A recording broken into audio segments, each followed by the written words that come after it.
Olá pessoal, sejam bem-vindos ao canal Entre Linhas. É o momento de nós explorarmos as entrelinhas da lição da Escola Sabatina. Estamos agora aqui já no penúltimo vídeo dessa série, 12ª lição, lidando com passagens bíblicas difíceis. Já encerrando o nosso trimestre aqui, temos só mais um vídeo dessa série e que você vai se preparando já para a nova série, Fazendo Amigos para Deus, a alegria de participar da sua missão, né?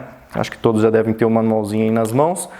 Bom, nós estamos num novo formato aqui, onde nós vamos trazer aqui na ponta da linha, nós vamos ter aqui a participação do Marcos André, com uma perguntas para discussões, também alinhando a doutrina, onde vai pegar o tema geral da lição e alinhar a uma doutrina bíblica, e aí nós vamos trazer as entrelinhas e o Marcos então encerra aqui com uma oração. Nas entrelinhas de hoje, nós estamos com alguns números mais concentrados aqui de entrelinhas, nós vamos trazer o seguinte: qual o sentido da palavra humildade lá no livro de Tiago? O autor traz esse tema sobre a palavra humildade, traz alguns significados e aqui nas entrelinhas nós vamos expandir, né, e até de certa forma discutir, né, com o autor sobre o que ele fala e o que nós temos aqui para falar. Nós também vamos fazer o seguinte: o autor, durante a linha da lição, ele apresenta aqui alguns princípios, algumas regras, algumas dicas de como lidar com os textos difíceis da Bíblia, certo? Esse é o tema geral de sábado, de domingo, de segunda-feira. E aí nós vamos então tentar pôr em prática as dicas que o autor traz na lição de hoje em algum tema complicado. E o tema que nós escolhemos é o tema das 70 semanas, o tema do 457, 458 a.C.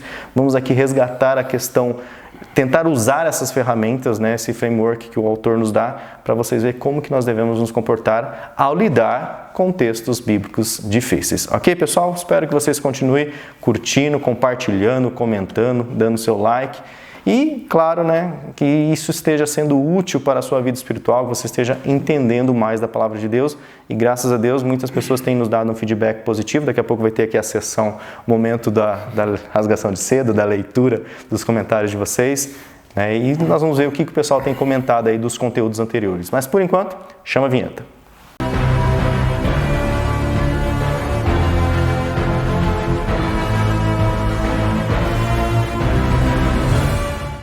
Bom, pessoal, este é o momento aqui de nós, né, lermos os comentários, interagir um pouco mais com vocês, reagir aqui ao que vocês têm reagido ao nosso conteúdo, né, e nos aproximando um pouco mais. E como diz aqui uma inscrita amiga nossa, se nós não nos conhecemos aqui, que nós nos conheçamos no céu para comentar mais coisas. Vamos lá. Né? A Magda Fernandes, meu queridíssimos jovens abençoados, sabedoria vem do Pai Eterno, quanta sabedoria, um abraço. Obrigado, Magda, pelo seu comentário. Vinícius Souza, Renato Boeira Brasil, valeu, muito bom o comentário da lição.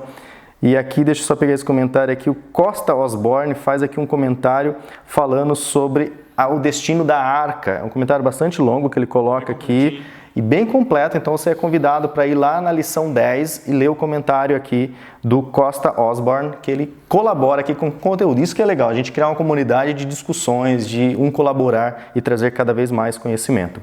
Evilásio Krieger, ótimo estudo, obrigado Evilásio. Sandra Dourado, bom sábado, estou aumentando minha intimidade com o Eterno através do programa.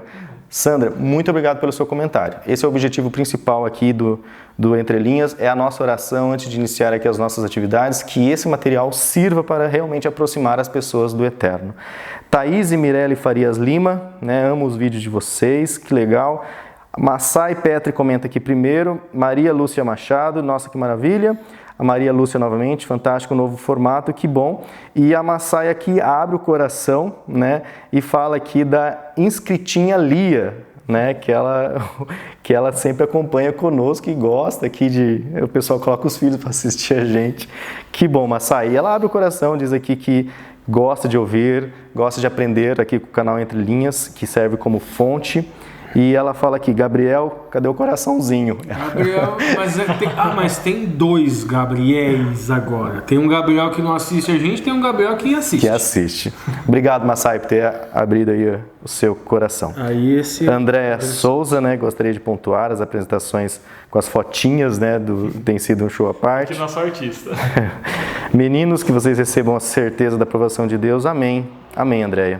né, que realmente Deus continue nos sustentando aqui nesse ministério. Helena Saraiva, cadê a lição 11? Realmente, Helena, demorou um pouquinho aí para a gente liberar a lição 11, mas ela saiu na segunda-feira aí, quase de madrugada, ela saiu. Mesmo saindo na segunda-feira, o pessoal já temos aqui vários comentários, vou trazer aqui alguns. Wagner Veras, muito bom, e ele mora em Suzano. Então manda um abraço pessoal de Suzano, em São Paulo. Um abraço para Suzano, São Paulo.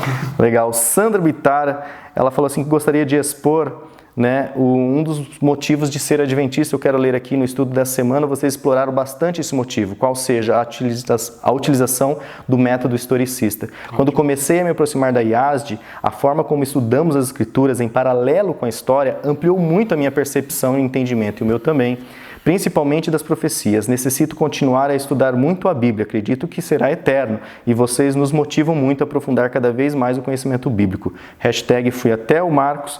Muito obrigado, Deus abençoe vocês. Sandra, muito obrigado a você também pelo seu comentário e que bom que estamos sendo úteis a você. Alexandre, como manda o link lá para onde que estava aquele quadro. O Denis Wilson Bizarro, ótimo conteúdo, né? Como sempre, gráfico apresentado pelo Alexandre ficou 10, tem lá o link na descrição do vídeo. Muito obrigado, irmãos, pela lição. Ele questiona aqui, né, depois eu li lá na Bíblia, Levíticos 25:8, se dá para usar também o princípio de ano literal, né? E Andréia Souza, assisto todos, comentou no outro vídeo, comentou nesse aqui, vou até o final, paro, anoto, compartilho, divulgo, enfim, eu amo. Isso aí, Andréia, nos ajude mesmo a compartilhar. Nessa era de quarentena aqui, o pessoal não tem, assim, assistido muito aos vídeos de todos os canais de Escola Sabatina, talvez porque as classes não estejam se reunindo.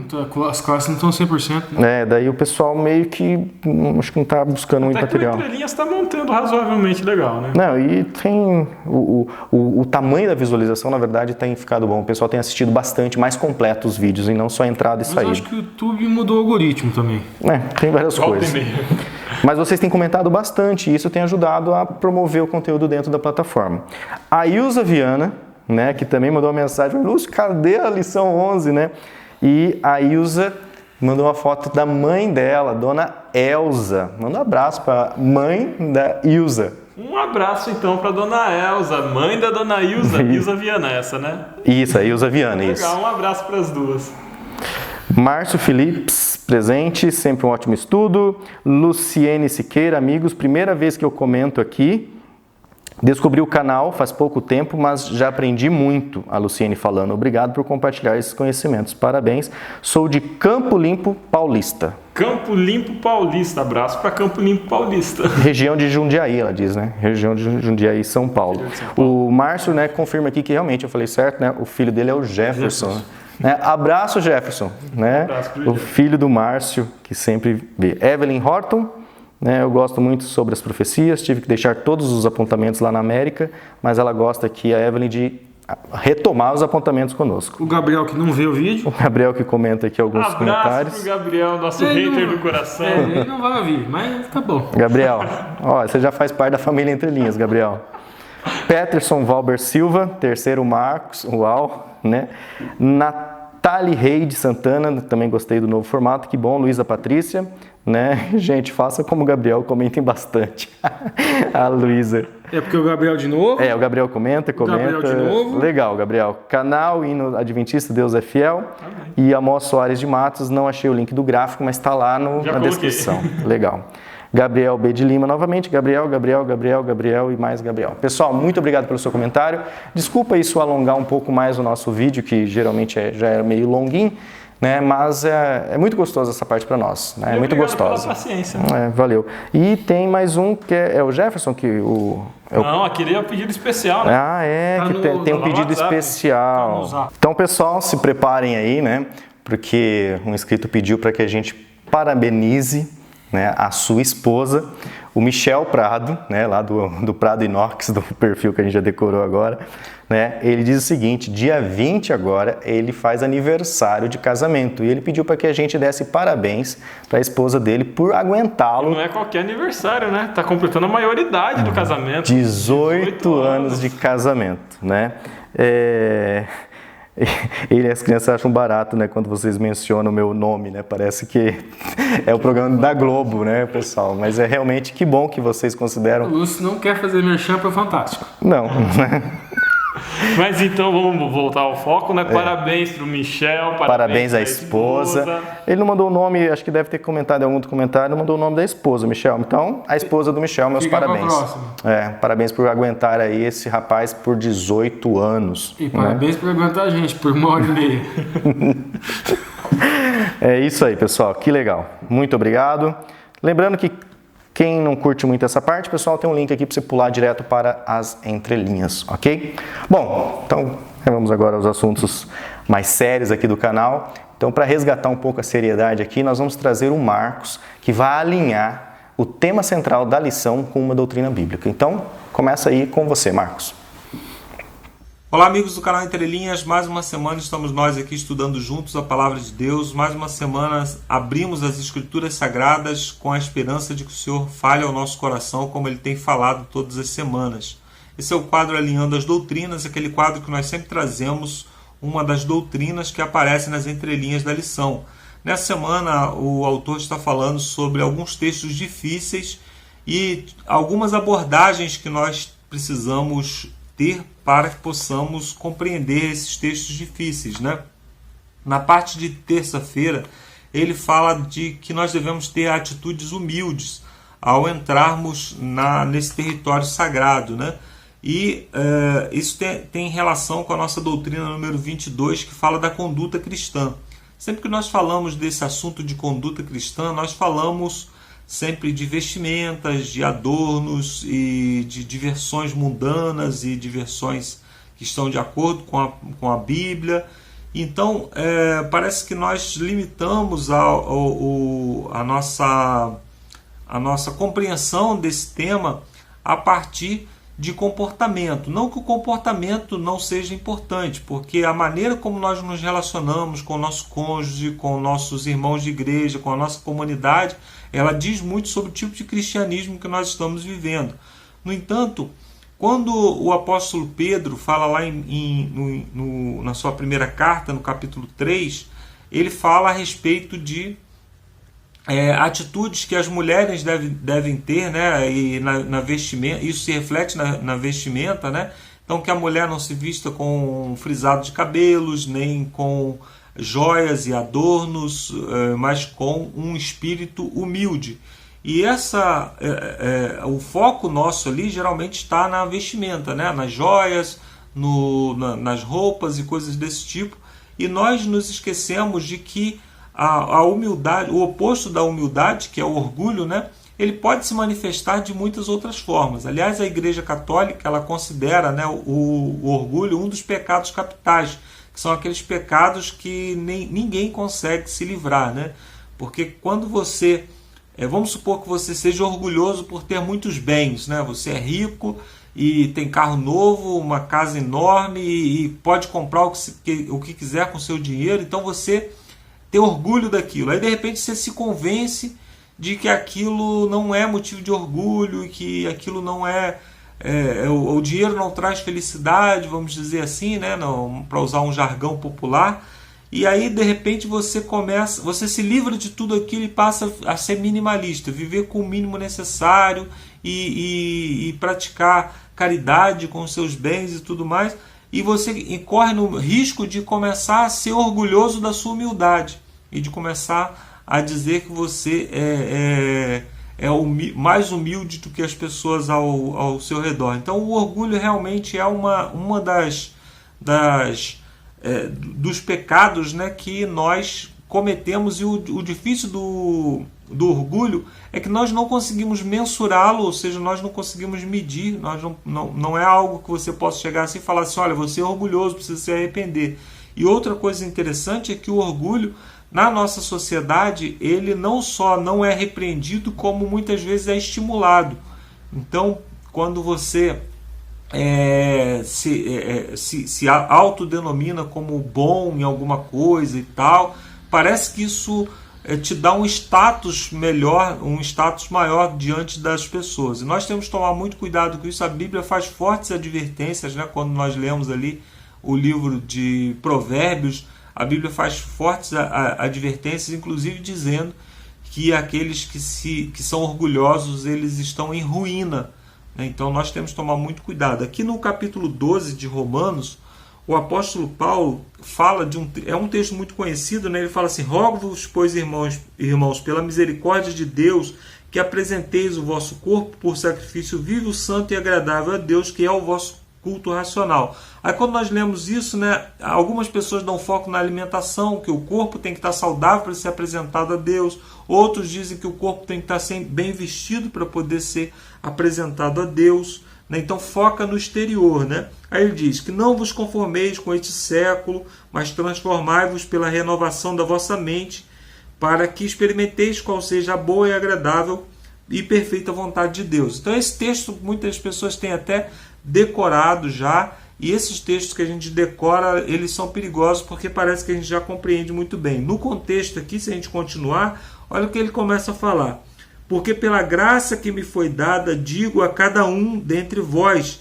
que não penseis de si mesmo além do que convém, antes penseis com moderação, segundo a medida da fé que Deus repartiu a cada um. Então ele está dizendo, olha, cuidado para vocês não pensarem de vocês, a respeito de vocês mesmos, mais do que devem. Por exemplo, eu achar que eu sou muito bom nas coisas que eu faço, quando eu deveria, como ele está dizendo aqui, pensar que cada um tem dons, cada um tem entendimento, cada um tem fé de acordo com aquilo que foi dado pelo próprio Deus.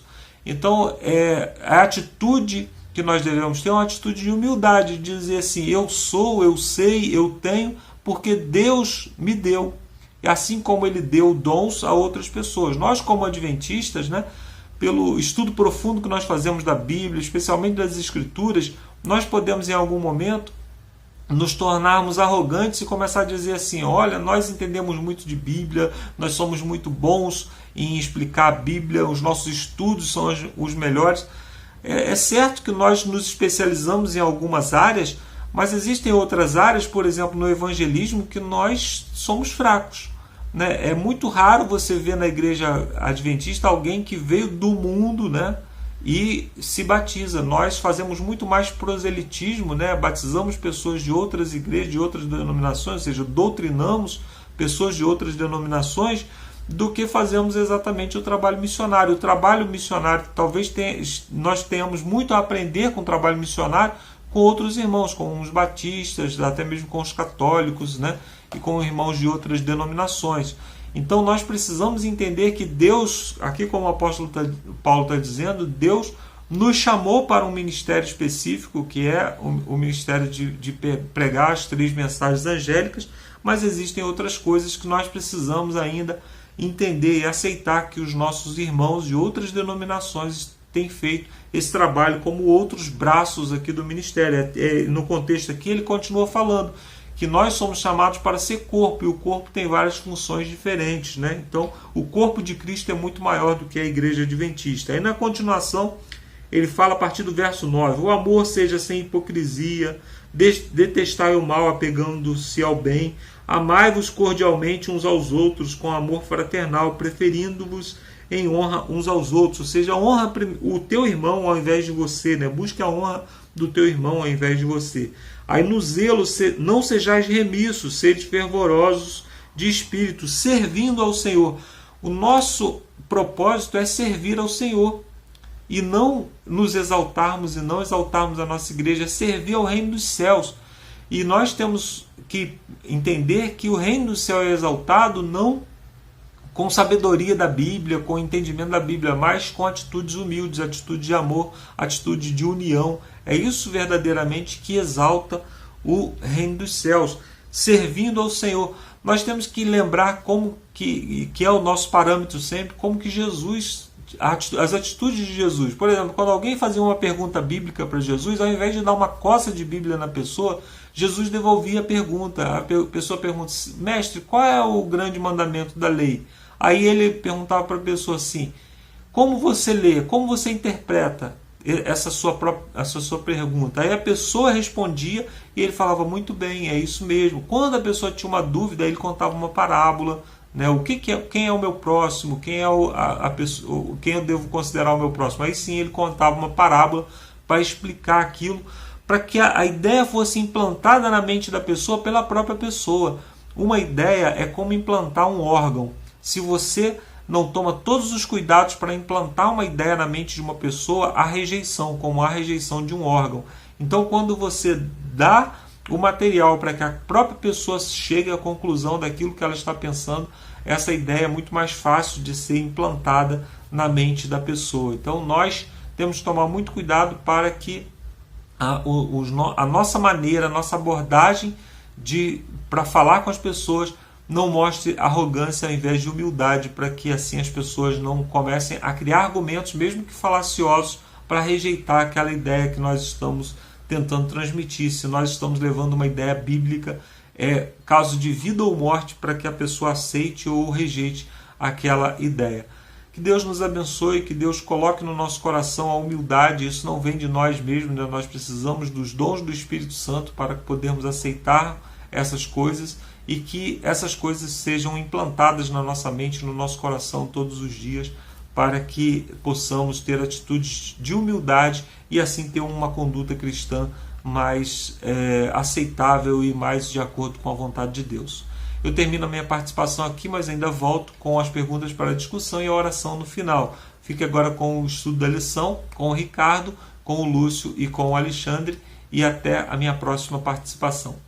Valeu, esse foi o primeiro Marcos, temos o segundo Marcos e temos o terceiro Marcos, pessoal. Bom, vamos agora então, o quadro que se segue aqui chama-se quadro Na Ponta da Linha. Nós vamos pegar cada dia da lição aqui e nós vamos trazer aqui o que está na ponta dessa linha da lição para que nos prepare, né, para as entrelinhas que virão logo mais. Então, vamos começar lá por sábado, já que o tema é lidando com textos bíblicos difíceis, na ponta da linha de sábado, Ricardo. Primeiro, o autor da lição, ele vai utilizar 2 Pedro 3,16 e vai dar a interpretação dele, 2 Pedro 3,16, alegando que Pedro não estava dizendo que as escrituras são difíceis de entender, que Pedro estava dizendo que alguns textos são difíceis de entender. Depois o autor da lição segue, dando um pequeno resumo do que seria a lição dessa semana, dizendo que propriamente a lição não vai trabalhar textos difíceis Isso é legal. de entender, mas qual é a postura adequada com relação a estes textos difíceis de entender. E vai dizer quais são as razões e os desafios e de que maneira que os fiéis investigadores da Palavra de Deus podem solucionar esses problemas, como lidar com esses problemas e como solucionar esses problemas. Essa é a lição, esse é lição de sábado. Legal. Aqui no domingo, possíveis razões para aparentes contradições. Na ponta da linha, Ricardo. Bom, o autor da lição, ele vai dizer, primeiramente, a razão das aparentes contradições. E ele elenca de uma forma genérica, dizendo que a principal razão é que a Bíblia é um livro escrito por homens e escrito em linguagem humana. Assim como os homens são falhos, a linguagem humana também é imperfeita, é falha. Mas ele depois também ele elenca alguns pontos que pode dar causas a contradições. Ele fala de erros de copistas e erros de tradução. Exato. E ele também já trabalha uma questão de uma postura que nós devemos ter com esses erros.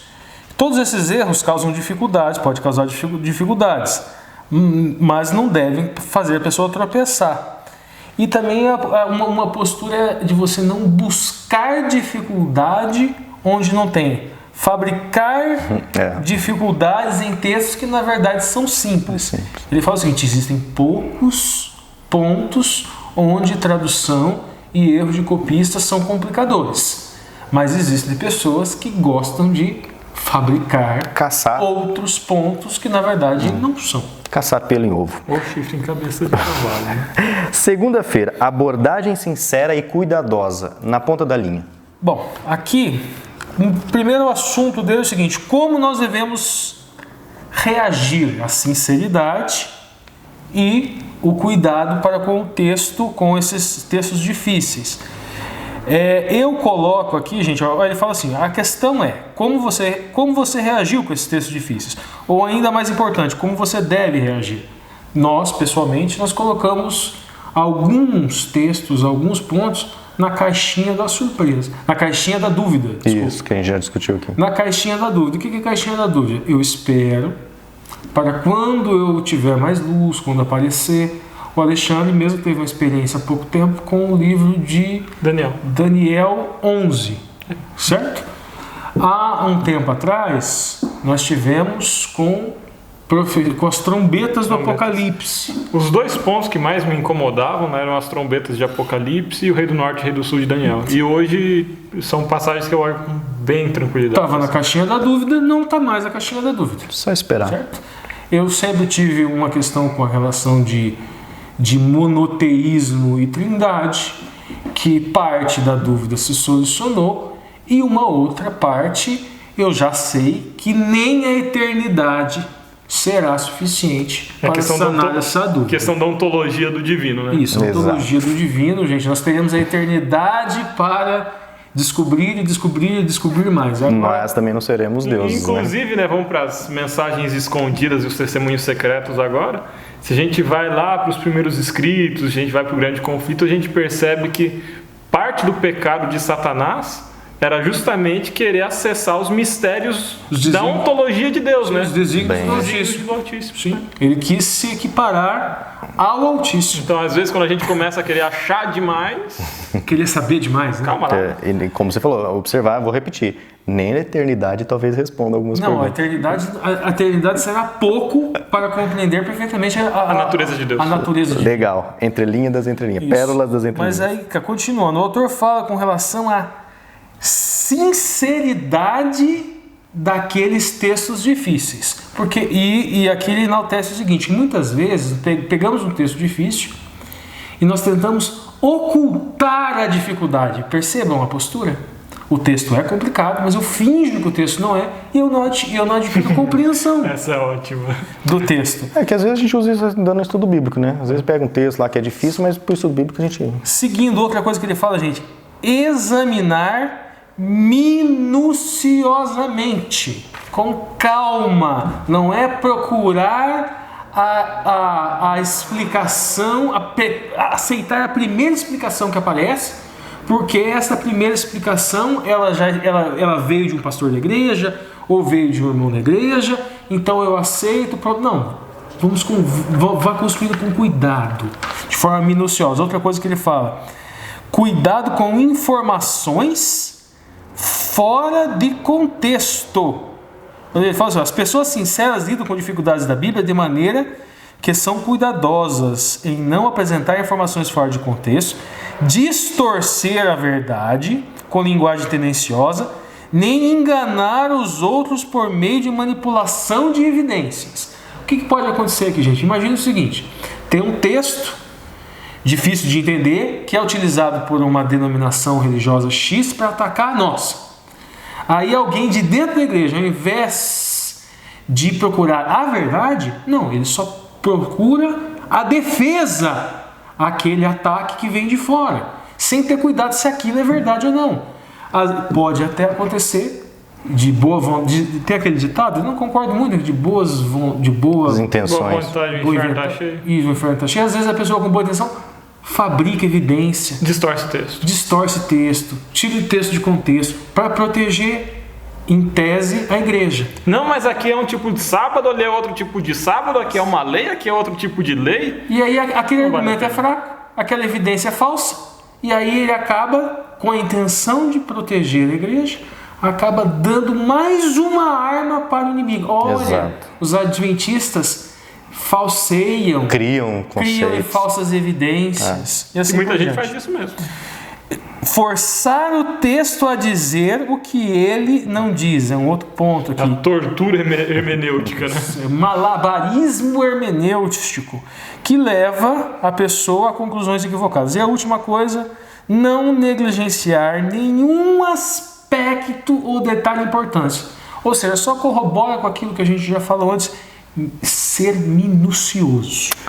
Legal. Seguindo aqui na ponta da linha, terça-feira, abordagem humilde. Beleza, agora é comigo, né? A ideia de abordagem humilde que o autor traz em terça-feira, ele vai trazer com base em 3 passagens, Tiago, Crônicas e Sofonias. A passagem de Tiago a gente vai abordar nas entrelinhas, né? Mas basicamente parte da ideia de que a verdade está fora do leitor.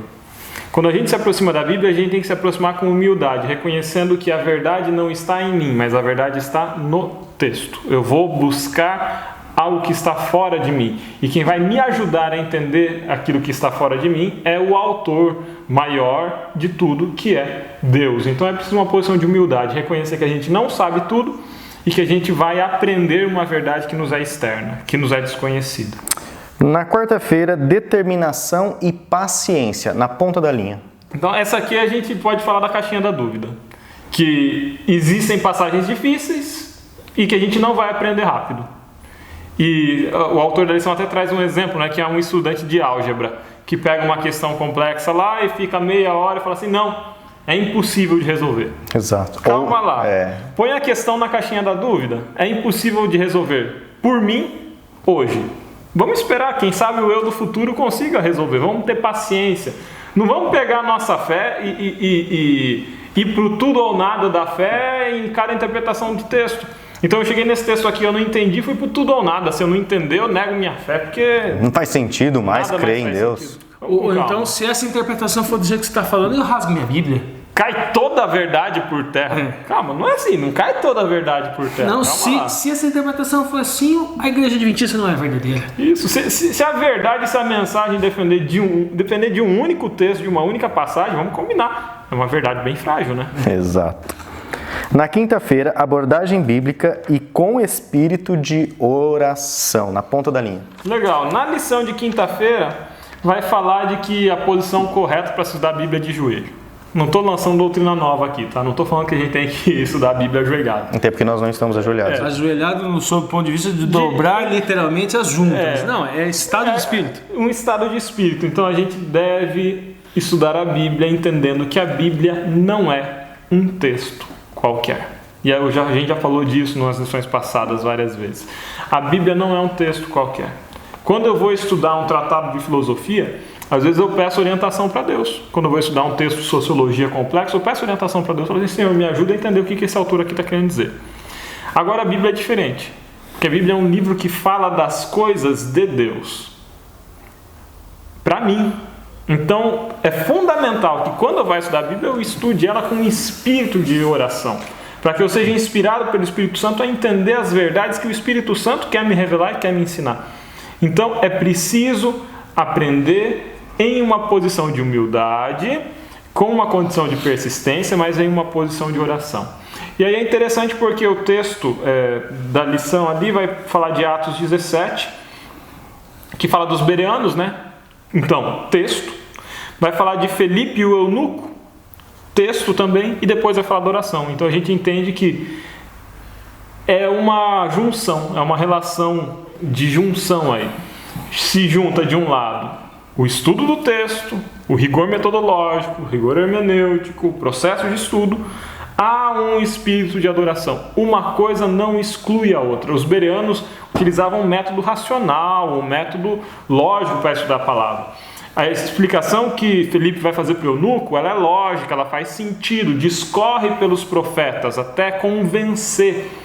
Então não é só espírito de oração, porque senão eu posso pegar a Bíblia, vou orar a Deus e vou abrir aqui e vamos ver o que o Senhor vai nos revelar. Xaralá, xerelés. Não é disso que a gente está falando. A gente está falando aqui, até veio de línguas, né? Alabachúrias. Alabachúrias, Erascodó. A gente está falando aqui de um estudo que seja pautado na lógica, na razão, no método, no discernimento e no discernimento espiritual. Não é uma manifestação de carisma, não é só manifestação de boa vontade. Tem método, tem estudo.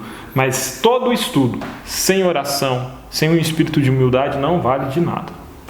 Legal, pessoal. E agora, seguindo aqui, nós temos as perguntas para discussão aqui de sexta-feira no Estudo Adicional. E quem traz para nós aqui toda semana é o nosso companheiro... O segundo Marcos. Segundo Marcos. Então, é com você, Marcos. Chegamos à parte de sexta-feira, aquela parte onde o autor faz um pequeno resumo daquilo que estudamos durante a semana. Esse resumo ele é baseado em material oficial da igreja, então mostra qual é o ponto de vista oficial da igreja em relação ao tema que estudamos, né? Aqui duas coisas que eu gostaria de destacar é o fato de que nós somos limitados, né? Nós somos finitos para entender certos assuntos, coisas infinitas, coisas eternas, coisas espirituais, né? Então nós temos dificuldade de entender, por exemplo, a vida eterna, como que alguém existe eternamente como Deus, né? Já que tudo que nós compreendemos tem começo, meio e fim. Então isso são coisas que nós não conseguimos entender muito bem. O próprio universo, né? Quando a gente fala da infinitude do universo, né? A gente olha para o universo como algo infinito, a gente não consegue compreender como que não tem lado, não tem para cima e para baixo, não tem fim, né? É estranho para a gente compreender isso, né?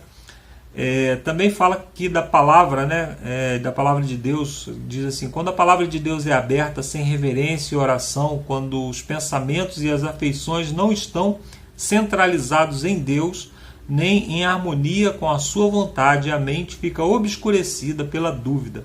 Então nós precisamos entender que Deus é o centro da Bíblia, é o centro da palavra, para que a gente possa compreender sob essa ótica. Senão a gente passa a colocar o homem no centro, e aí a gente vai, daqui a pouco nós vamos falar um pouco mais sobre isso. Nas perguntas diz assim: por que a atitude em relação à Bíblia são tão essenciais para a compreensão adequada das Escrituras? Quais atitudes são cruciais para entendermos a palavra, né?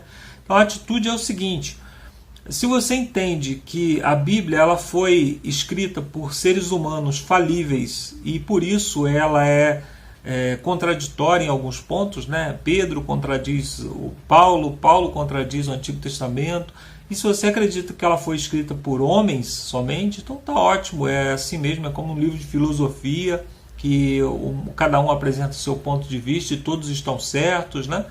Mas se você crê que é a vontade de Deus, né, e Deus é o centro das Escrituras, e os autores humanos, apesar de falíveis, como nós também somos, apesar de limitados na sua capacidade de observação, como também nós somos, existe um Deus guiando ali por trás, né? Então, ao invés de se conformar com aquela aparente contradição, nós vamos ter uma atitude de pesquisar mais profundamente qual era o ponto de vista daquele autor, o que ele estava tentando falar, por que ele escreveu daquela forma e como que aquele texto se harmoniza com o restante das Escrituras. E assim nós vamos entender a Bíblia com pesquisa, olhando com carinho para as entrelinhas, para que a gente possa compreender como ela foi escrita e por que ela foi escrita e por que ela não é contraditória, né? Então um estudo mais profundo. A Bíblia ela precisa ser estudada profundamente para que a gente possa compreender os temas mais difíceis. A gente sempre fala aqui, os temas mais claros, ou mais necessários, eles são muito claros na Bíblia, mas existem sim coisas difíceis de compreender, como a própria Bíblia diz, né? No capítulo 2, na pergunta número 2, diz assim: por que não deveríamos nos surpreender ao encontrar na Bíblia assuntos difíceis de explicar e entender? Afinal, quantos temas do mundo natural são difíceis de entender? Até hoje, por exemplo, as águas estão repletas de mistérios. Eu creio que ao falar de águas aqui, ele está falando dos oceanos, né? A gente não compreende, a gente compreende mais sobre o espaço, né? Sobre o universo, do que sobre os oceanos. A gente não compreende muito bem a vida, né? As águas profundas. Agora que a gente está avançando no estudo com os robôs, né?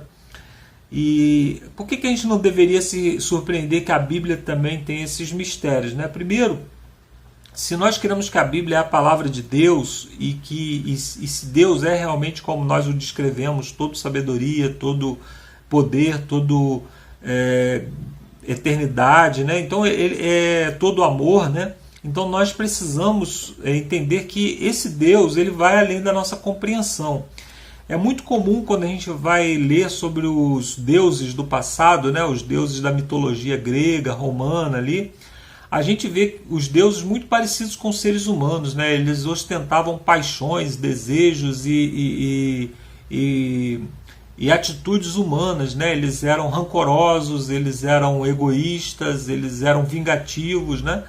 Isso é muito parecido com as características humanas. Por quê? Porque a criatura ela leva características do Criador. Então, quando o homem cria um Deus, o Deus leva as suas características, né?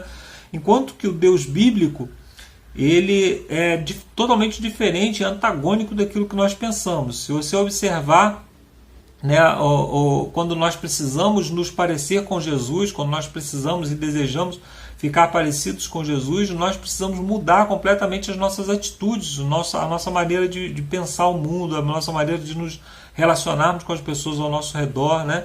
Aí quando nós vamos para o plano da salvação, por exemplo, quem poderia bolar um plano da salvação cuja vitória é a morte do próprio Deus, ou a morte do Filho de Deus, né?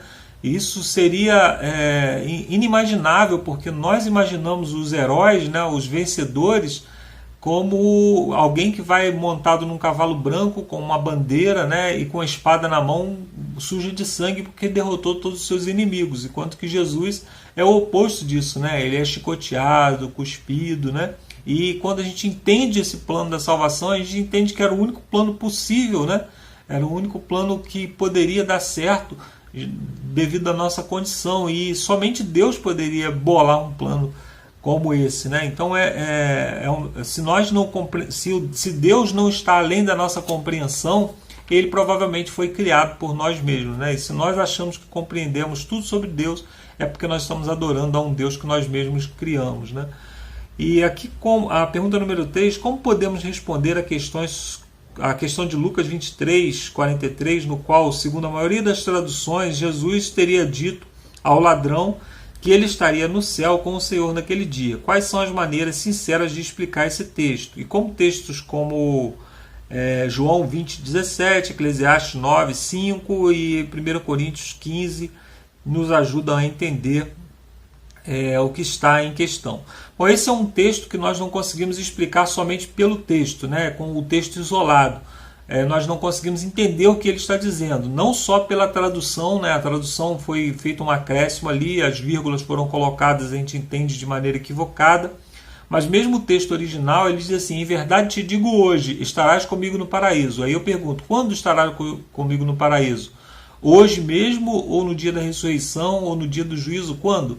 Então não dá para responder somente pelo texto. Nós precisamos recorrer a outros textos da Bíblia, né?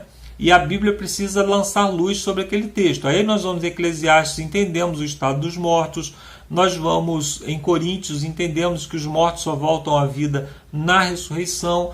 E em João, no capítulo 20, nós entendemos que o próprio Jesus não esteve lá no paraíso naquele dia. E, portanto, ele não poderia ter estado com o ladrão naquele dia no paraíso, né? Ele diz a Maria, né, no diálogo com Maria, ele diz que eu não estive ao Pai, não subi ao Pai ainda. Então é fácil da gente juntar esses textos e compreender que ali Jesus estava dizendo: em verdade te digo, hoje estarás comigo no paraíso. Quando? Quando ele voltasse para a ressurreição final. Então agora esse texto ele nos lança para a aplicação prática de tudo isso que nós falamos, né? Eu gosto muito de dar estudo bíblico, e quando eu dou estudo bíblico eu levo um caderno, né? E eu digo para a pessoa assim: olha, se você tiver alguma pergunta que eu não conseguir responder, eu vou anotar aqui para poder pesquisar e tentar trazer a resposta no próximo estudo. Isso me coloca numa posição mais confortável. Por quê? Porque eu estou de antemão dizendo para ele que eu não tenho respostas para tudo. Então eu não vou precisar ficar ali inventando histórias se ele fizer uma pergunta difícil, uma pergunta que eu não sei compreender. Ao mesmo tempo, a pessoa me vê como alguém que está estudando com ela e não simplesmente ensinando, né? Como nós aqui no canal, né? Nós não estamos aqui propriamente ensinando, que nós estamos aqui dividindo um pouco daquilo que nós pensamos, daquilo que nós estudamos, daquilo que nós compreendemos, para que você também possa, sob essa luz, sob esse conhecimento também, formar suas próprias opiniões, formar o seu próprio conceito de Bíblia, né? Então é muito importante que a gente tenha, como falamos lá no quadro Alinhando as Doutrinas, né? Que a gente não seja orgulhoso, que a gente não pense que a gente sabe de tudo, para que a gente possa ter uma atitude de vaso vazio, né? O vaso vazio ele pode ser preenchido, o vaso cheio não dá para você colocar mais nada, e Deus ele precisa de vasos vazios para que ele possa preencher. Eu termino essa participação aqui e agora nós vamos entrar nas entrelinhas com o Lúcio, com o Ricardo e com o Alexandre. E eu volto no final para terminarmos na presença de Deus, fazendo uma oração. Um abraço e até o final desse vídeo. Valeu, Marcos. Agora segue então as entrelinhas, daqui a pouco o terceiro Marcos. Vamos então começar aqui, Ricardo, falando, né, você ainda quer falar um pouco sobre texto, variante textual e tudo mais que está ligado à linha da lição. Isso, é o seguinte, ligado principalmente à lição de domingo. Quando o autor da lição fala que é um livro humano, gente, e a gente tem que encarar com certa sinceridade o quê? Existe um número assombroso, absurdo de variantes textuais. E muitos acusam, dão descrédito, melhor dizer assim, dão descrédito ao texto bíblico por causa do número absurdo de variantes textuais. Como se isso fosse um problema.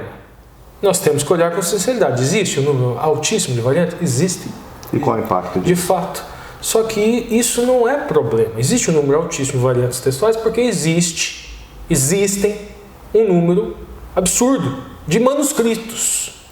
E quanto maior é o número de manuscritos, mais credibilidade isso dá ao texto. Se tem um número grande de manuscritos, vai ter um número grande de variantes textuais. Só que estas variantes textuais, em sua grande maioria, elas não interferem no resultado alteram o significado do texto de forma significativa. Isso. Então, mesmo que tenham muitos e muitos textos que é uma palavrinha aqui, uma palavrinha às vezes que pode ser encaixada como sinônimo, não desvirtua a mensagem. Não anula o capítulo por causa de uma frase a mais. Não anula nem a sentença. Não anula nem a sentença. Com relação à tradução, muitas vezes não é nenhuma questão de erro de tradução, é uma questão de opção. Porque as palavras em outros idiomas, muitas vezes elas não têm o correspondente perfeito na língua original. E não é só isso, a forma com a qual as ideias se materializavam é diferente. E aí você tem que tentar aproximar o máximo possível do original. E da ideia e da forma com a qual a ideia foi expressa no original. E muitas vezes isso não é possível. Então são feitas adaptações. Nessas adaptações podem se perder conteúdos? Pode se perder conteúdo. Mas, da mesma forma com as variantes textuais, essa perca de conteúdo ela não é significante. Ela não é um percentual altíssimo. Não há problemas nisso. Existem pessoas que gostam de polemizar e transformam isso em problema. Não é problema, porque em textos científicos antigos, textos históricos antigos, acontece a mesma coisa com um número muito menor de manuscritos. E ninguém se preocupa. E com um prazo muito mais próximo. Você vai ver conceitos, mesmos conceitos.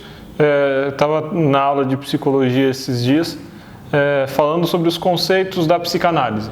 O Freud. Ele vai falar num momento em id, ego e superego. Só que outra pessoa, outro tradutor, que vai pegar a partir do espanhol, vai traduzir como isso, eu e supereu. E é um texto que não tem um século. Agora imagina a Bíblia.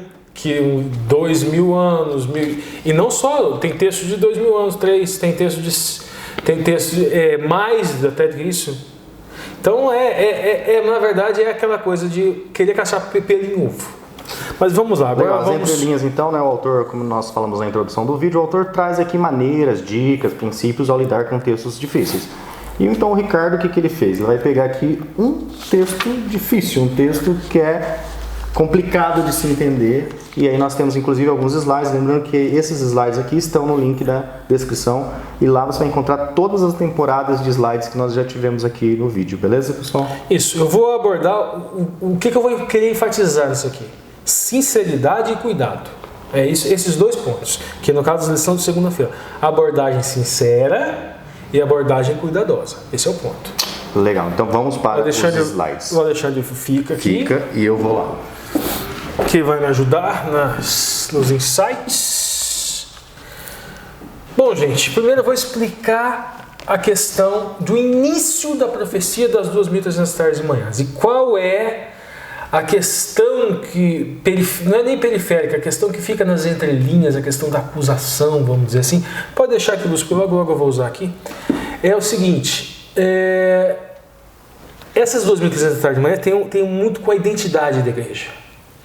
Porque foi justamente quando o final das 2.300 tardes de manhã dá 1844.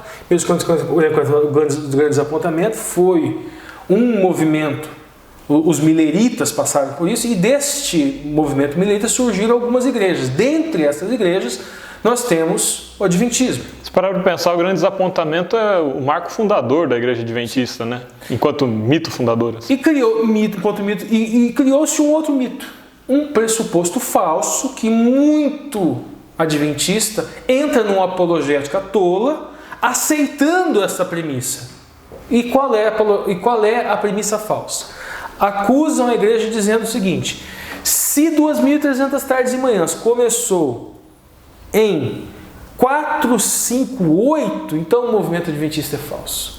E daí as pessoas aceitam essa premissa e vão lutar com unhas e dentes e acham que estão defendendo essa premissa. E muitos pegam e falam, não porque o calendário prova, não porque a astronomia prova. E daí vem um outro livro e fala, não, a astronomia não prova, não, o calendário não prova. Se o Guilherme Miller tiver errado, toda a crença adventista tem que ser abandonada. Não, se não foi 1844 o término, então o movimento adventista é falso. Mas me desculpe, Guilherme Miller errou, né?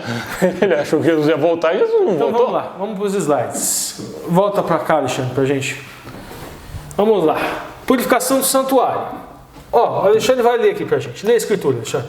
E ele me disse, até 2.300 tardes e manhãs, o santuário será purificado. Ou seja, falamos semana passada, Ezequiel e Números, a princípio aplica o quê? Princípio de ano. De ano. Entramos vamos utilizar o Pardês? No Drash.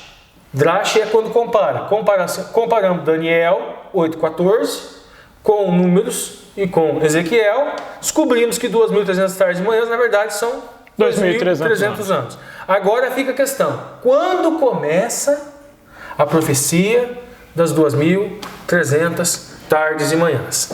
Aí nós temos o quê? Alguns decretos. Vamos ser cuidadosos e minuciosos. Vamos ler primeiro? Eu acredito que você tem que ler primeiro para entender o decreto, né?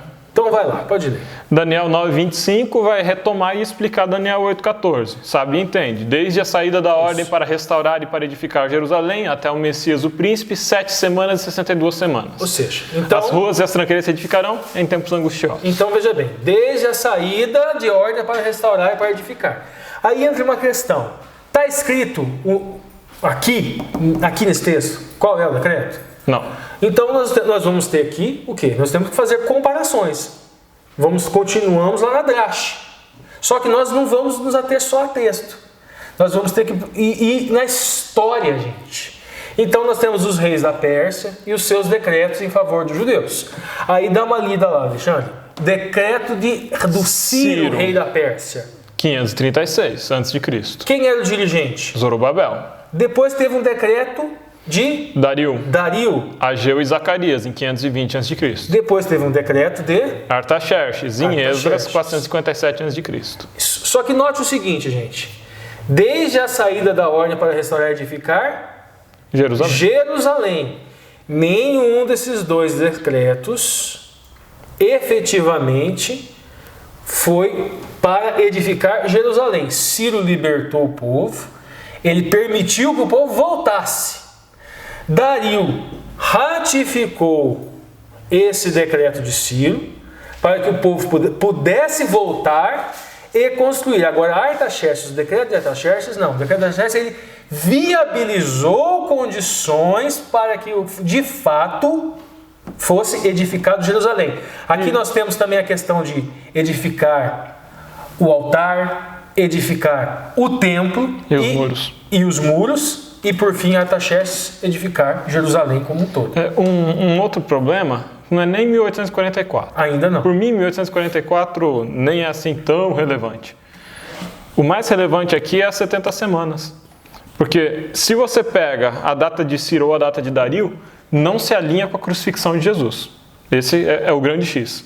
Se você pega a data de Artaxerxes, aí você consegue alinhar com a crucifixão de Jesus no término das 70 semanas, né? Mas agora... na 79ª semana. Mas agora vamos lá, gente. O que a gente também não pode fazer? Eu acredito que Jesus está na profecia. Aí, por que eu acredito? Não, então é Artaxerxes. Porque se eu colocar em Ciro e Dario, não vai dar Jesus. Então eu vou excluir esses dois. Não é assim que nós devemos agir. Nós devemos fazer o quê? Procurar outros elementos. E quais são esses elementos? Já está aqui, ó. Até ao Messias, o príncipe.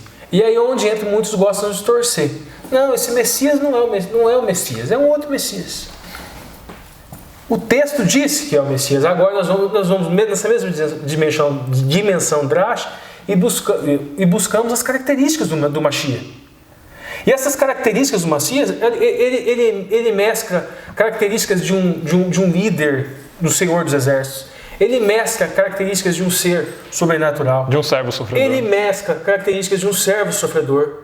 Então, nós temos que ter sinceridade. Não é porque eu quero colocar Jesus que eu vou escolher Artaxerxes. Então, eu preciso fazer o quê? Seguir o raciocínio, procurar outros elementos. Tudo bem, eu acredito que o Messias é Jesus em função de comparações com outros textos que me dão vários elementos que se encaixam no Yoshua HaMashiach. Mas vamos continuar aqui. Não é porque eu quero adaptar que eu vou parar por aí. Que é justamente isso que o autor... Sinceridade e cuidado. Vamos continuar no cuidado? Aí nós temos alguns comentários aqui. Elicote nos adverte do perigo. Olha lá. Lê lá, Alexandre. As datas, no entanto, não são registradas com precisão. É impossível comprovar com certeza de onde o ponto de partida deve ser datado. Continua. Thomas Coke. Mas parece-me que os 2.300 dias devem ser calculados a partir da visão do bode, ou Alexandre invadindo a Ásia. Já vai para outra pegada. Outra pegada. Adam Clark. Se datarmos esses anos da visão do bode, Alexandre invadindo a Ásia. Mesma coisa que o Thomas Coke. Então, aqui nós temos 3 autores que pensam de maneira diferente do pensamento adventista. E me desculpe, as duas últimas aqui não fazem o menor sentido, porque a profecia não fala de Alexandre, não fala do bode. Mas agora vamos lá, vamos continuar e vamos ver se a gente consegue, vamos refutar, vamos dizer isso aqui com outros elementos, tá? Vamos lá, vamos continuar. Pode ir para o próximo slide, Lúcio. Beleza, aqui. Lê para a gente a escritura, Alexandre. Então eu vi 2 anjos conversando, e um deles perguntou ao outro: quanto tempo durarão os acontecimentos anunciados por essa visão? Até quando será suprimido o sacrifício diário e a rebelião devastadora prevalecerá?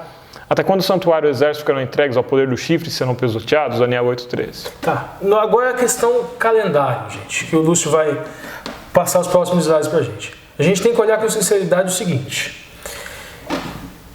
São vários calendários que nós podemos aplicar aos textos de Daniel e somado lá na dimensão drástica de comparação de textos com Esdras, Neemias, que nós vamos dar uma olhada aqui, para ver se a gente consegue entender se é 457 ou 458 de fato.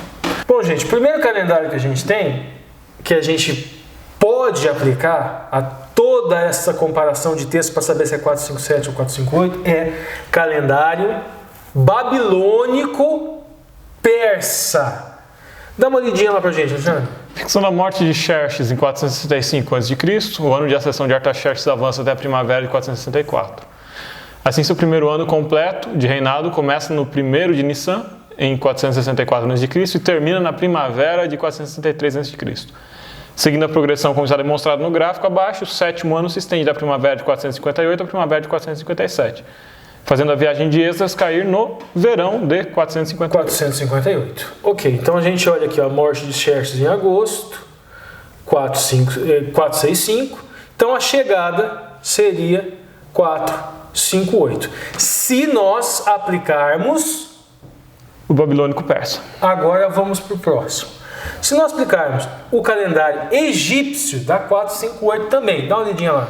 Listagem de Ptolomeu coloca o 7º ano de Artaxerxes entre 16 de dezembro de 459 e 15 de dezembro de 458. Como Esdras saiu da Babilônia no 1º dia do 1º mês, Nissan, e chegou a Jerusalém no 1º dia do 5º mês, sua jornada ocorreu segundo o calendário egípcio em 458. Então, nesse caso, se daria no 1º dia do 5º mês judaico, só que a chegada de Esdras a Jerusalém seria 458. Isso se nós pensarmos que aquele calendário que nós vamos aplicar nessa soma de deduções em cima do texto, é o calendário egípcio. Agora o próximo.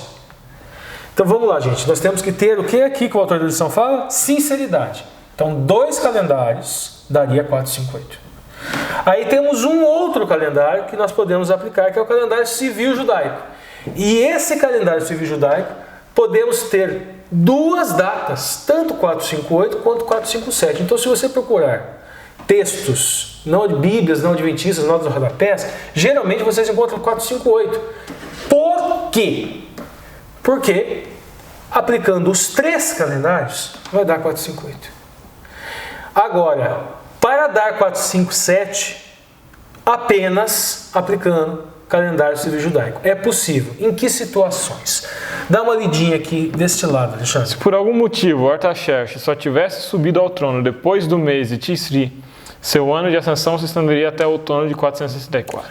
Neste caso, se acontecer, se esse fato histórico for o correto ao evento histórico lá atrás, aí a profecia dos 1300 de manhãs começa em 457. Agora, lê aqui pra gente. Se Artaxerxes subiu imediatamente ao poder, seu ano de ascensão cobriu apenas o curto período de agosto a outubro.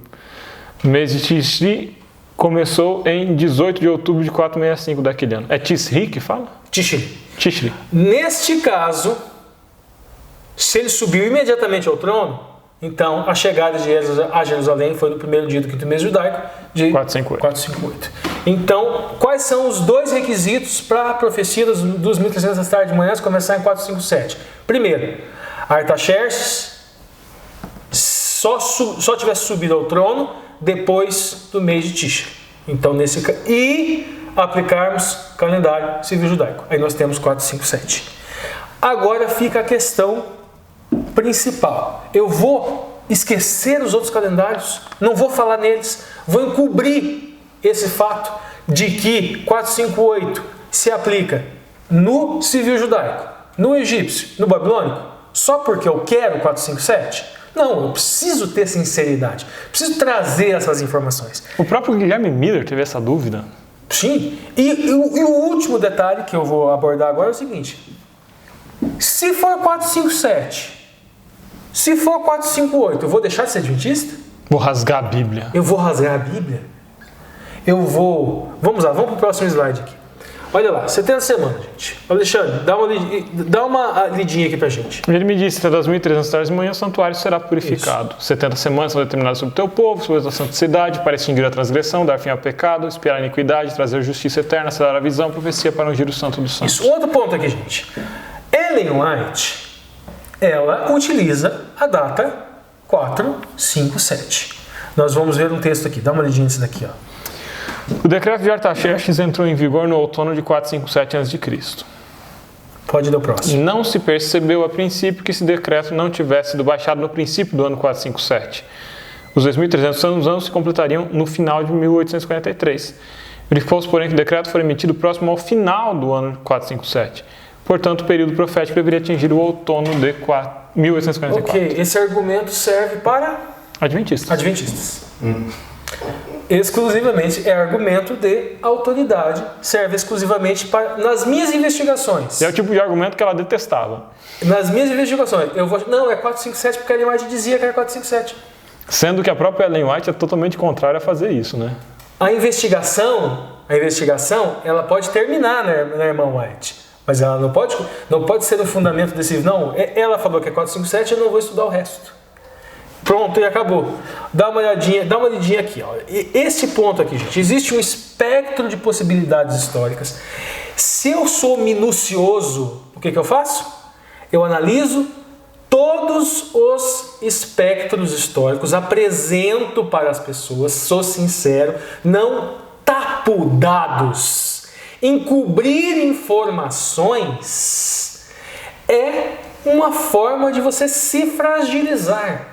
Você apresenta todas as informações com sinceridade, com verdade, e você diz, bom, como 457 está dentro do espectro de possibilidades históricas, como eu acredito na inspiração de Ellen White, eu fico com 457. Mas se eu vou dar um estudo bíblico, para quem não tem este este argumento de autoridade como norma de fé, não adianta nada. E se eu não estou preparado o suficiente para escutar todas as outras informações, eu posso ser pego no meu ponto fraco e posso acabar levando uma pessoa a aceitar a igreja mais tardiamente ou, se bobear, até nunca. É isso para hoje, gente. Bom, pessoal, agora nós vamos passar para outra entrelinha central, que é sobre a discussão da aplicação da palavra humildade no livro de Tiago. Prestem bastante atenção, né? Para quem já está com a classe armada, a classe lá participando todo sábado de manhã, essa entrelinha é bastante importante para você. E é importante, na verdade, para todos que gostam de entender, como o Ricardo acabou de colocar, né? Que tem humildade, sinceridade e persistência aí para aprender a Bíblia. Então, é com você agora. Beleza, comigo. Uma sugestão que eu já deixo de abertura, eu não me baseei lá para fazer essa abordagem, mas quem quiser tem um comentário muito legal sobre o livro de Tiago. Está no canal Uma Outra Igreja, é do Tiago Arraes, se eu não me engano. E ele está fazendo uma série de estudos sobre o livro de Tiago. Fica uma propagandazinha de graça aqui para ele. Vale muito a pena. Gosto muito das pregações dele. Legal, antes de começar, eu vou lá dar... Vai lá dar um zoom? Beleza. Vai lá mostrar o fio branco na barba do Alexandre. Pior que eu tô com fio branco. Bem aqui, ó. E tem vários aqui no canto, assim, tá tudo grisalho. Tô grisalhando. Experiência. Eu lembro daquela passagem acho que é uma passagem de Salmos, né? Que fala quando te branquear os cabelos, quando as suas pernas, as suas colunas fraquejarem. Esse sou eu. Vocês não veem, mas o Ricardo está sentado num puff ali atrás, descansando as pernas. Mas pessoal, vamos lá. O livro de Tiago é um livro muito interessante. E a gente já pensa quem era esse Tiago, né? Porque existem muitas teorias. O Tiago ele poderia ser um dos líderes da igreja cristã em Jerusalém. Poderia ser também o irmão de Jesus. Mas o Tiago ele se apresenta no livro de Tiago, capítulo 1, versículo 1, assim, ó, Tiago, servo de Deus e do Senhor Jesus Cristo, as 12 tribos que se encontram na dispersão. Para ele não é importante falar Tiago, apóstolo do Senhor, Tiago, líder da igreja de Jerusalém, Tiago, irmão de Jesus Cristo, não, é Tiago, servo de Jesus Cristo. A posição dele, desde o começo do livro, é uma posição de profunda humildade. E o autor ele vai utilizar uma passagem de Tiago para falar da nossa posição de humildade no estudo da Bíblia. Ele faz isso a partir de Tiago 4, 6 a 10. Vou pedir licença para os irmãos, vamos lá. Tiago 4, 6 a 10 diz o seguinte: Antes, ele dá maior graça pelo que diz: Deus resiste aos soberbos, mas dá graça aos humildes. Sujeitai-vos, portanto, a Deus, mas resisti ao diabo, e ele fugirá de vós. Chegai-vos a Deus, e ele se achegará a vós outros. Purificai as mãos, pecadores, e vós que sois de ânimo dobre, limpai os corações, afligi-vos, lamentai, chorai, converta-se o vosso riso em pranto e a vossa alegria em tristeza. Humilhai-vos na presença do Senhor, e ele vos exaltará. É uma passagem bonita, e o autor vai falar da necessidade da gente ter humildade no estudo da Bíblia. Concordo com o autor, é fundamental a gente ter humildade no estudo da Bíblia.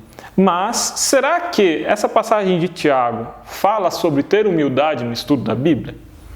Porque se a gente vai ler o conjunto do texto, chegamos à conclusão de que não é isso. Começamos o livro de Tiago lá no capítulo 1, versículo 1, com o Tiago já se apresentando de uma forma bem humilde.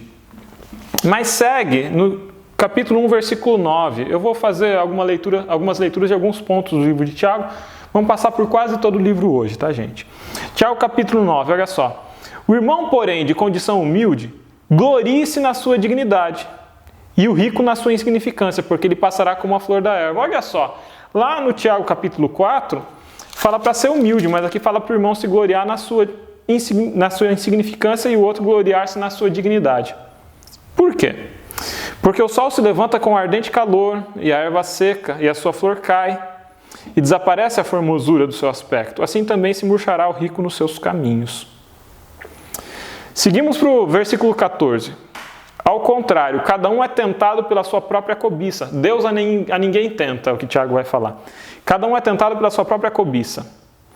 quando essa o atrai e seduz. Então a cobiça, depois de haver concebido, dá luz ao pecado, e o pecado, uma vez consumado, gera a morte. Não vos enganeis, meus amados irmãos. Toda boa dádiva e todo dom perfeito são lá do alto, descendo do Pai das luzes, em quem não pode existir variação ou sombra de mudança. Pois segundo o seu querer, ele nos gerou pela palavra da verdade, para que fôssemos como primícias das suas criaturas. Ele começa falando aqui de que o pobre pode se gloriar na sua dignidade, mas que tanto ele quanto o rico vão passar como a erva do campo vão secar. Depois ele fala que Deus não nos tenta. Ele fala que nós somos tentados por aquilo que está dentro de nós, pelo nosso próprio pecado, pela nossa própria cobiça. E depois ele vai falar que tudo aquilo de bom que nos acontece, toda boa dádiva, tudo aquilo que vem, não é de nós, vem do Pai das luzes. Qual que era o conflito nessas comunidades das 12 tribos da dispersão, né, das 12 tribos de Israel dispersas no Êxodo? No exílio aqui, a que Tiago se refere. Eram choques, eram conflitos entre duas classes, dois grupos de pessoas, entre ricos e pobres. Entre um grupo que se orgulhava, que achava que era mais importante que o outro, e um grupo que se julgava menor, insignificante, indigno. Um grupo que olhava para as coisas boas que tinha, batia no peito e falava, eu tenho isso por meu mérito. E um outro grupo que não tinha as coisas e que olhava para si, que era olhado para os outros e falava, olha lá, ele não tem porque ele não mereceu. Isso fica muito mais claro quando a gente vai para o capítulo 2.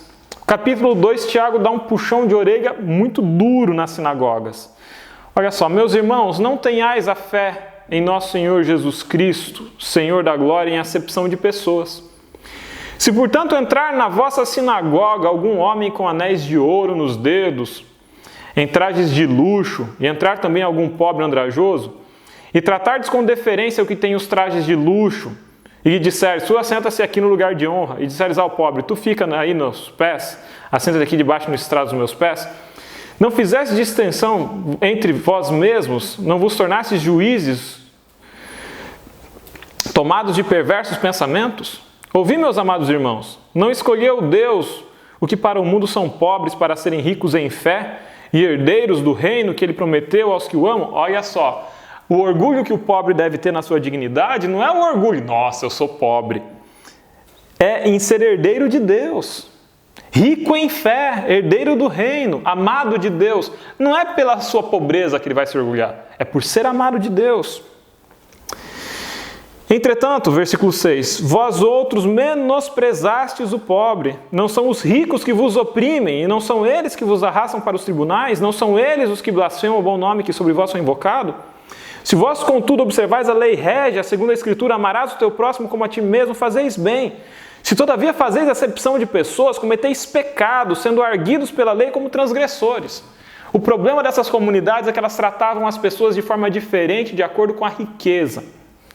Um grupo por ostentar mais, vamos trazer para os dias de hoje, por andar com um carro melhor, por andar com uma roupa de marca, por ter um celular mais moderno, por ter uma profissão considerada mais exaltada na sociedade, esse grupo ocupava os primeiros lugares na sinagoga. Sabe aquele deputado que em época de campanha vai na sua igreja e o ancião coloca ele no púlpito para pregar para os irmãos, porque ele é deputado?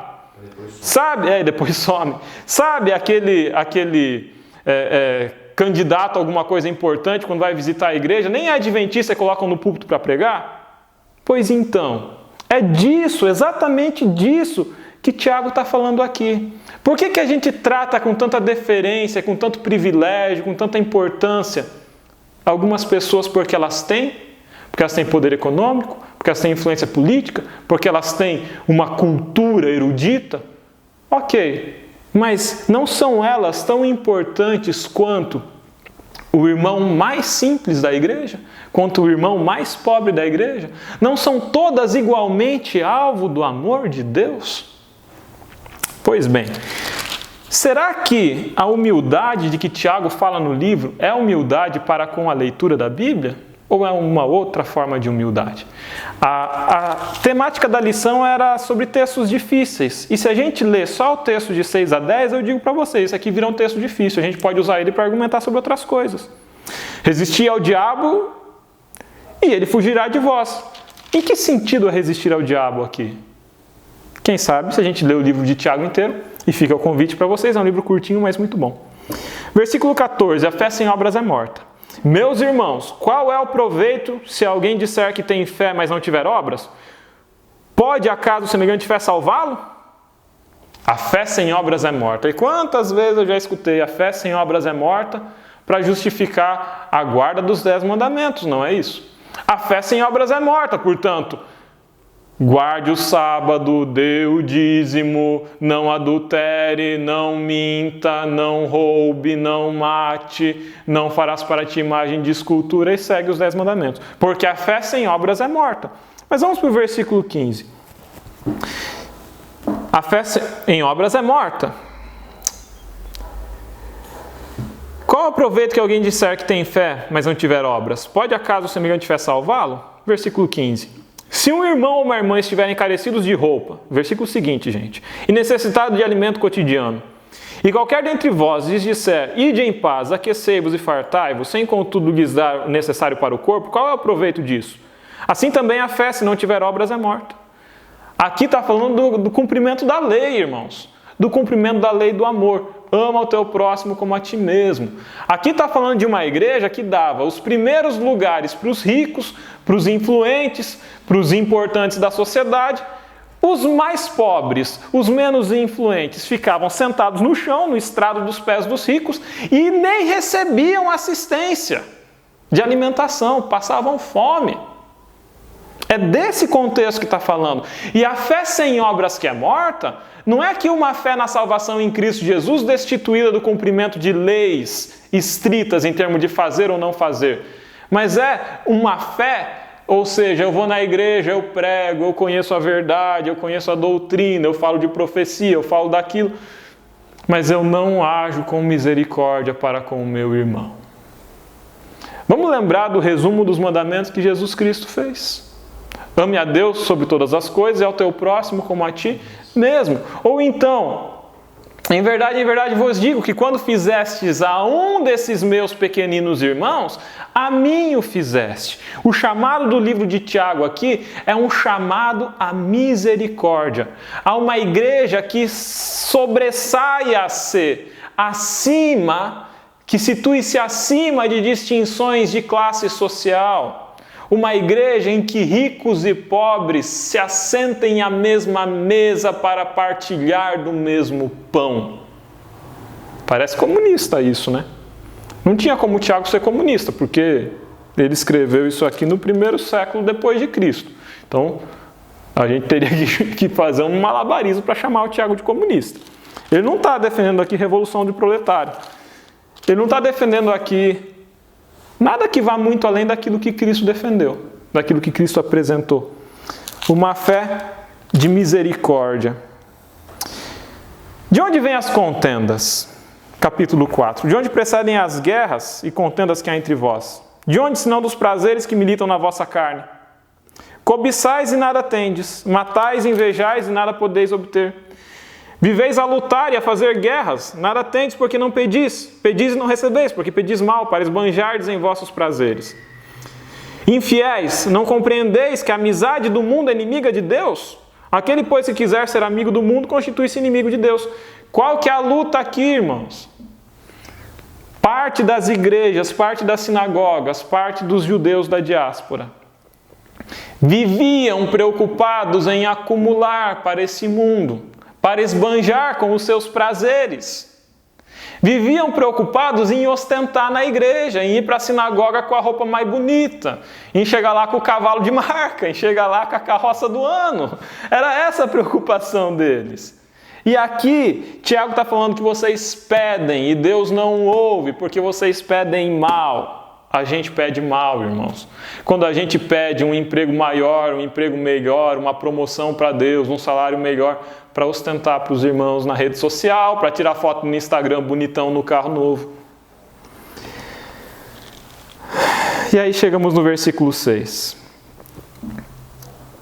Deus resiste aos soberbos, mas dá graça aos humildes. Sujeitai-vos, portanto, a Deus, mas resisti ao diabo, ele fugirá de vós. Como que eu posso resistir ao diabo aqui, gente? Resistir ao diabo aqui não está falando que eu vou resistir ao diabo numa garrafa de álcool porque eu não vou beber. Aqui não está falando que eu vou resistir ao diabo porque eu não vou olhar para aquela mulher sedutora. Aqui não está falando que eu vou resistir ao diabo para não cair num conflito no sábado. Aqui está falando que eu vou resistir ao diabo e me sujeitar a Deus. Se a gente olha no conjunto do texto, na medida em que eu vivo não para esse mundo, em que eu não coloco acumular bens nesse mundo, ter privilégios nesse mundo, sentar nos primeiros lugares da sinagoga nesse mundo, em que eu não coloco os interesses da minha paixão imediata em primeiro lugar. Isso pode vir, sim, na forma da garrafa de bebida, na forma da sedução sexual, na forma da transgressão do sábado, mas tem um princípio por trás que é maior que tudo isso. Aonde está o seu coração? Aí vai estar o seu tesouro. Aonde está o seu tesouro? Aí vai estar o seu coração. O seu tesouro está nesse mundo? Aonde a traça e a ferrugem corroem? Ou o seu tesouro está no céu, num plano de uma promessa vindoura? Segue falando contra a maledicência no versículo 11. Depois vai falar das riquezas mal empregadas no capítulo 5, um capítulo maravilhoso. Não vou entrar aqui no capítulo 5. Vamos falar da humildade e terminar com essa ideia de humildade. A humildade do livro de Tiago não é só a humildade na hora de pegar o texto da Bíblia para ler. É uma humildade de vida. É olhar para o meu irmão e me perguntar assim, o que eu tenho para aprender com esse meu irmão?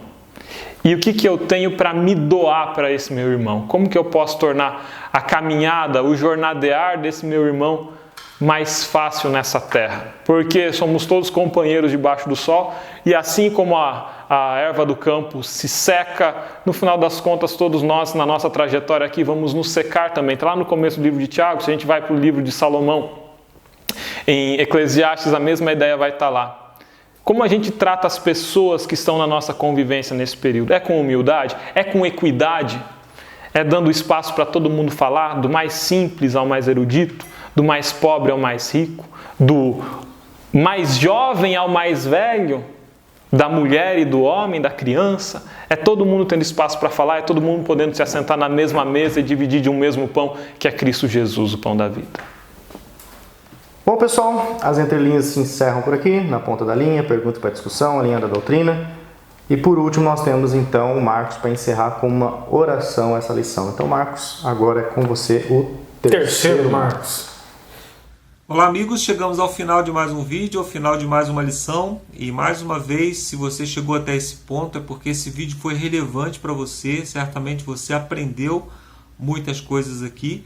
E se isso é verdade, se você achou relevância nesse vídeo, eu peço que você compartilhe com outras pessoas, que você faça um comentário, que você deixe aqui o seu joinha, o seu like, para que esse vídeo também possa aparecer na plataforma de outras pessoas. Eu quero convidar você nesse momento a fazer uma oração pedindo a Deus que implante, através do seu Santo Espírito, essas verdades que nós aprendemos na sua palavra, para que elas fiquem gravadas no nosso coração. Vamos orar? Santo e maravilhoso Deus, muito obrigado, Senhor, porque o Senhor se comunica conosco de maneira tão clara através da Tua palavra. E mesmo aquelas partes difíceis das Escrituras, o Senhor tem nos ajudado a compreender, tem nos dado clareza para aceitarmos também que somos limitados e que muitas vezes não compreendemos aquilo que o Senhor nos deixou.